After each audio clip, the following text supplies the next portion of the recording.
Oi!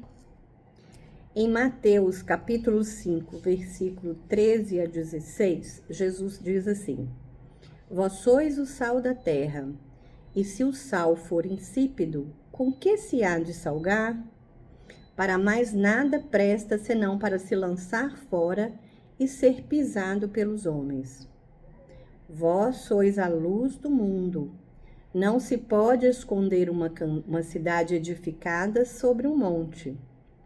Nem se acende a candeia e se coloca debaixo do alqueire, mas no velador, e dá luz a todos que estão na casa. Assim, resplandeça a vossa luz diante dos homens, para que vejam as vossas boas obras e glorifiquem a vosso Pai que está no céu. Vamos tentar entender um pouquinho o que significa essa fala de Jesus? O sal, né, todos nós sabemos, ele torna os alimentos mais saborosos, então ele dá mais sabor e torna o sabor mais agradável. Ele também é usado para preservar alimentos, principalmente na antiguidade, era hiper comum, né? As pessoas preservavam a carne salgando-a, então ele é usado na preservação. E também na antiguidade era um símbolo de sabedoria divina. Quando Jesus diz, vós sois o sal da terra, ele quer enfatizar, ele estava falando para os discípulos, né? Então, ele quer enfatizar, ele quer mostrar aos discípulos que são eles que representam o nosso Pai misericordioso aqui na terra. São eles que vão trazer o sabor, que é a esperança, a palavra de consolo, o conforto, né? O mesmo que o Pai misericordioso daria. Então, ele está incentivando os discípulos. E nós somos responsáveis agora por dar sabor à terra, ao planeta que nós vivemos, à nossa vida. E o que é esse sal? Que tempero é esse? Nós somos responsáveis por melhorar o sabor do nosso planeta. Porque nós somos responsáveis pela nossa psicosfera, que é a vibração eletromagnética em torno de nós. Então, tudo que nós sentimos e pensamos, tudo que a gente vibra, você emana à sua volta, né? Isso é chamado de psicosfera e é o seu ambiente espiritual. Então, nós somos responsáveis por manter essa psicosfera equilibrada, manter essa vibração elevada. E dessa forma, a gente vai vibrar sempre no bem, vai trazer um sabor agradável, né? Porque nós podemos vibrar no bem ou no mal. Se vibramos no bem, a gente vai trazer um sabor agradável. Se a gente vibra no mal, vai trazer o quê? Desgosto, dor, sofrimento, mais tristeza. Então, nós somos muito responsáveis pelo que pensamos, sentimos, falamos. O uso da linguagem também ele é muito importante. E a gente tem que ter consciência dessa nossa responsabilidade em emanar as vibrações positivas, trazendo esse sabor, o sabor da esperança, o sabor da compaixão, o sabor do entendimento, da tolerância, da paciência, né? Tanto para nós, como para as pessoas que estão à nossa volta. Dessa maneira, a gente poderia, né? A gente pode transformar o nosso planeta com uma psicosfera melhor, um ambiente melhor. E como nós não agimos desta forma, nós transformamos o nosso planeta em um lugar de sofrimento, de dor, de provações. E a gente não toma consciência disso, né? Dessa importância que a gente tem que orar e vigiar. Vigiar os nossos pensamentos o tempo todo. Tentar vibrar no bem o tempo todo. Para que o sabor da vida, da vida no planeta, seja mais agradável. E a gente precisa atitudes positivas, vibrações positivas o tempo todo. O que Jesus quer é que nós ajudemos a reprimir o mal. O mal, ele existe, mas nós precisamos trabalhar contra ele, vibrando no bem, pensando no bem. E a gente só vai conseguir isso com disciplina, né? A gente trabalhar sempre, vigiar, ficar ali insistindo para que a gente não caia em tentação e não emane vibrações negativas, vibrações ruins. Da mesma forma que o sal dá sabor aos alimentos, Jesus quer que nós renovemos o mundo através do amor, através das nossas vibrações no bem, e que nós façamos parte da sua redenção. Nos tempos antigos também, tempos remotos, o sal ele era misturado ao mel, passado na pele para curar feridas. E Jesus espera que nós curemos o mundo, que nós trabalhemos para essa cura de uma forma que as pessoas que vivem, né, que estão à nossa volta, tenham um ambiente melhor, mais saudável, né? Que o mal não persista tanto, que a gente consiga, através do amor, vencer o mal e a destruição. E para isso, a gente precisa desejar, mas não é só querer, não é só desejar. Nós precisamos trabalhar, direcionando o bem para o bem infinito. Então, nós precisamos ter essa disciplina, ter esse objetivo, vigiar o tempo todo para que a gente consiga fazer isso. Além da gente querer, de desejar, a gente precisa direcionar esse desejo para que a coisa se concretize. A gente não quer copiar Jesus, mas ele tem que ser o nosso guia, o nosso modelo. É nele que a gente precisa se inspirar na linguagem de Jesus, nos seus ensinamentos. Jesus só falava do amor e era uma coisa tão simples, tão banal, e a gente tem tanto vício que a gente não consegue fazer isso. E Jesus falava: se o sal perder o sabor, de que servirá? Se não seguirmos esses ensinamentos, o que a gente vai ter que fazer? O sal, quando ele perde o sabor, joga fora. E aí? Nós recebemos essa terra por misericórdia divina, para que possamos evoluir, crescer intelectual e moralmente. Então, a gente precisa transformar esse sabor amargo, esse sabor salgado, esse sabor que não agrada a todos, num sabor mais gostoso, uma coisa melhor. Através do amor, através do trabalho, através da indulgência, da tolerância, do conhecimento, do autoconhecimento. Isso é super importante. A receita para isso nos foi dada. Jesus deixou a receita através dos seus ensinamentos no Evangelho. Ele é o nosso exemplo. É o exemplo de um amor incondicional. Mas depois de tanto tempo, nós ainda conquistamos sofrimento e dor. Nós ainda trazemos muita privação, porque nós não conseguimos vencer os nossos vícios. O medo, o orgulho, a intolerância, o preconceito, o orgulho. É muita coisa. E a gente não é um trabalho fácil, é um trabalho longo, precisa de disciplina. E a primeira coisa é o autoconhecimento. É você saber aquele ponto fraco, aquele lugarzinho ali que você está sempre indo e voltando. É ali que precisa ser trabalhado. Quando Jesus fala: vós sois a luz do mundo e não se pode esconder uma cidade edificada sobre um monte. Olha que bacana. Vós sois a luz do mundo, não se pode esconder uma cidade edificada sobre um monte. Ela está lá em cima, é vista, é facilmente vista. E ele quer dizer que nós somos luz também, nós fomos feitos a partir de Deus. Deus é perfeito, Deus é luz, é verdade, é esclarecimento, é bondade. E nós somos luz também. E ele diz: vós sois deuses. Então, existe essa fagulha de luz de Deus em cada um de nós. E ele nos incentiva a mostrar o nosso potencial, a mostrar todo o nosso esforço, toda a nossa vontade, todo o nosso desejo para o crescimento.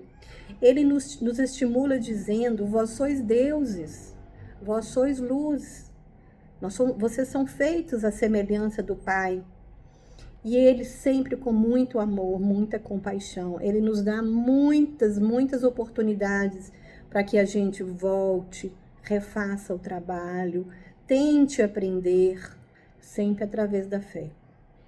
Mas a gente, na maioria das vezes, não consegue, e a gente fica rodopiando ali no mesmo lugar, né? Num ciclo vicioso, sem melhora, sem crescimento. Então, se não tomarmos conhecimento, a gente vai ficar aí nesse ciclo vicioso o tempo todo. Ele nunca se mostrou superior a nós.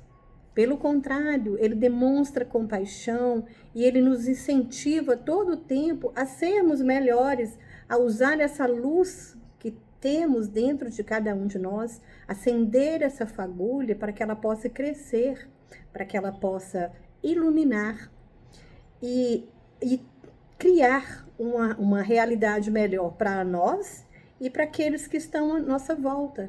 E para isso, nós precisamos usar melhor no nosso livre-arbítrio, quando fazemos as nossas escolhas. A gente está sempre ali, né, iludido com as portas abertas, porta larga da materialidade, das paixões da materialidade. E aí a gente faz escolhas erradas. E precisamos pensar nessas escolhas para que a gente não sofra tanto. Não é fácil, né? Eu estou aí nessa luta também, não é fácil.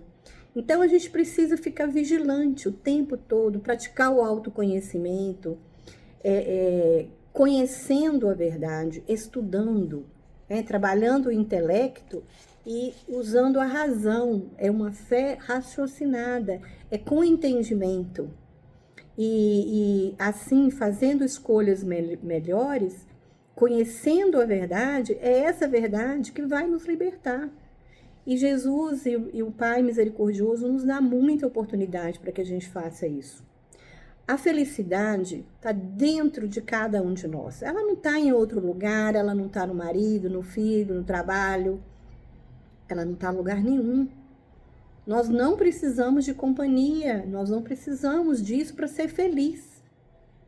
Nós precisamos dos outros para viver, porque nós nos ajudamos uns aos outros. Mas esse sentimento de paz consigo mesmo, ele é seu. Você não pode dizer que só fica feliz se estiver com alguém, não é assim. A felicidade tem que estar, a luz tem que estar dentro de você. E aí a gente precisa trabalhar para encontrar isso. Deus nos dá muitas cores. E nos dá a liberdade de utilizá-las, de escolher como usá-las. Então, a gente pode fazer com que a mistura dessas cores fique harmônica ou exagerada, a partir do uso do nosso livre-arbítrio. Então, se escolhermos bem, teremos harmonia, teremos paz, serenidade. Se não escolhermos bem, aí vem o exagero, vem a dor, vem o sofrimento. E nisso tudo a gente precisa ter uma fé raciocinada, através do conhecimento, do entendimento, sabendo que existe um divino, aquilo que nos sustenta, que nos ampara. Mas a gente precisa ter consciência de tudo isso. A melhor escolha vai ser sempre aquela que nos beneficia, e beneficia também aqueles que estão à nossa volta. Se beneficia só um, não é a melhor escolha, pode ter certeza. E nós precisamos trabalhar o intelecto, porque a união do intelecto e do amor, juntos, vai nos trazer sabedoria e vai nos ajudar a caminhar nos trilhos do amor. E é disso que nós precisamos. Continuando, Jesus fala: não se acende uma candeia para colocá-la debaixo do alqueire, mas no velador e alumia todos que se encontram na casa. O que é candeia? Candeia é tipo uma bacinha que você colocava uma vela ou o óleo, né, para fazer a luz antigamente. É como se fosse aquela lâmpada de Aladim, parece um pouquinho. Então, candeia seria uma vela, gente, uma vela de cera, né, que iluminava na antiguidade. E alqueire era uma cesta, era uma medida de grãos, uma cestinha, como se fosse uma bacia. Então, quando ele fala, não se acende uma candeia para colocá-la debaixo do alqueire, significa, você não vai acender uma vela e colocá-la debaixo da cama, por exemplo, ou debaixo de uma bacia, né? Porque vai ofuscar a luz. Essa luz não vai conseguir refletir e iluminar a todos que estão no ambiente. Por isso é que ele fala isso, que você tem que colocá-la no velador que alumia todos que se encontram na casa. Então, colocá-la mais alto, né? Não embaixo, mas acima. Isso significa que nós devemos trabalhar de forma que nós consigamos despertar essa luz que está dentro de nós e iluminar aqueles que estão à nossa volta. Nós não podemos esconder essa luz que nós temos. Nós precisamos dividir. Dividir a luz significa também dividir o conhecimento.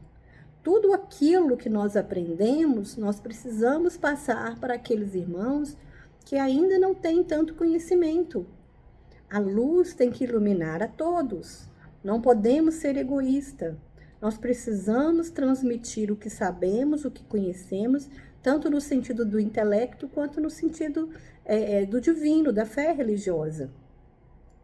Nós precisamos nos instruir através dos ensinamentos do Evangelho e iluminar, clarear o caminho daqueles irmãos que ainda não conseguiram fazer com que o Evangelho penetre no coração, penetre na sua alma. Porque abastecidos com os ensinamentos do Cristo, nós conseguimos fazer com que a nossa luz brilhe mais. E quando a nossa luz brilha mais, ela ilumina os que estão à nossa volta. Esse é um amor fraterno. E Jesus continua.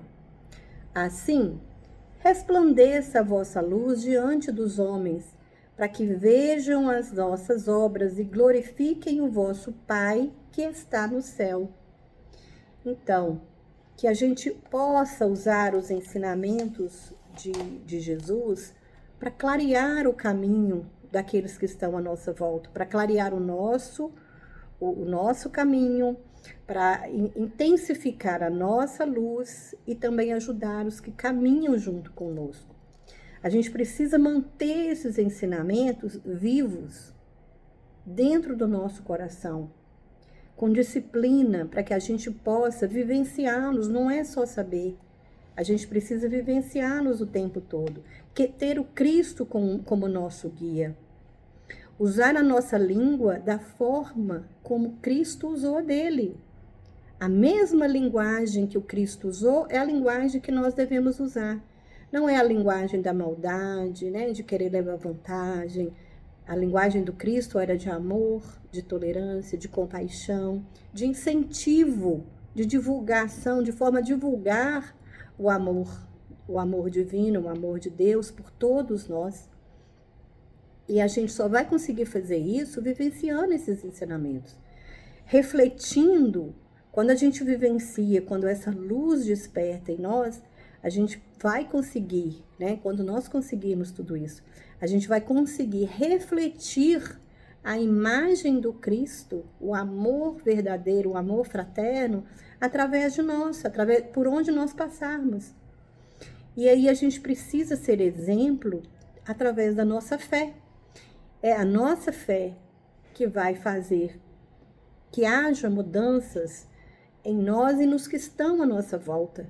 E a gente precisa iluminar o caminho, precisa estar iluminados o tempo todo, não se iludindo com as portas largas da materialidade. Nem tudo é simples e claro, nem é tão fácil de ser feito. E para isso é preciso sempre conhecimento, para estudar, né, e ter o entendimento disciplina, muita disciplina, porque o mérito, ele está em nosso esforço. Não é só em sabermos, saber, todos nós sabemos, mas é colocar em prática, é nos esforçarmos, é nos vigiarmos o tempo todo, trabalhando contra esses vícios que nos destroem, que nos derrubam o tempo todo, né? Contra essas paixões da materialidade que a gente fica iludido, na grande maioria das vezes. Fazer melhores escolhas, trabalhar com fé, aquela fé verdadeira, mas a fé raciocinada, não é a fé cega, nem é aquela fé duvidosa. A gente fala que tem fé, mas na primeira dor, na primeira dificuldade, a gente fala, ai, por que Deus fez isso comigo? Essa aí é uma fé duvidosa. A fé cega é aquela que nos leva ao fanatismo, é aquela que você não pensa, não raciocina. Essa fé também não é uma fé boa. A fé raciocinada, a fé consciente, a fé com entendimento, essa é a fé que nós devemos trabalhar com ela, é a fé verdadeira.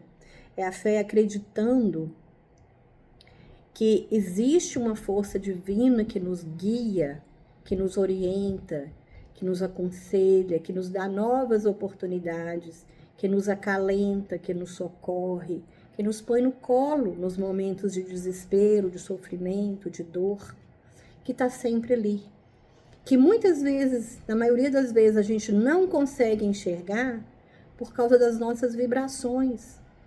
A presença divina está sempre do nosso lado. Ela nunca sai de perto de nós. Mas a nossa pouca fé, a nossa vibração baixa, a nossa vibração, nossos pensamentos negativos, as nossas fraquezas, as nossas dúvidas, isso nos afasta dessa luz divina. E é por isso que nós precisamos manter a disciplina e o autoconhecimento o tempo todo, para que essa fé permaneça acesa. E essa fé permanecendo acesa, a gente vai conseguir ver essa força divina que nunca nos abandone. É uma luz brilhante, é uma luz acolhedora, é uma luz que nos fortalece, que nos ilumina a caminhada o tempo todo. Ilumina a nós, e quando estamos mais iluminados, nós ajudamos a iluminar aqueles que estão à nossa volta. Nós tornamos o nosso ambiente melhor. A nossa psicosfera muda. Nós emanamos aquilo que está dentro de nós. Se nós somos luz, vamos emanar luz. Se nós estamos bem, emanamos o bem. Se estamos negativos, emanamos negatividade. E aí a nossa psicosfera fica muito ruim. E como que a gente faz isso? Através da prática do amor e da caridade. Dessa forma, nós vamos experienciar uma felicidade mais clara, mais feliz, uma vida mais feliz. Nós precisamos nos enxergar através do outro, através dos erros do outro, do nosso irmão, a gente passa a enxergar a nós mesmos. E assim a gente fica alerta para despertar o divino, o eterno. E assim chegarmos mais próximos do Pai, do amor divino de nosso Pai.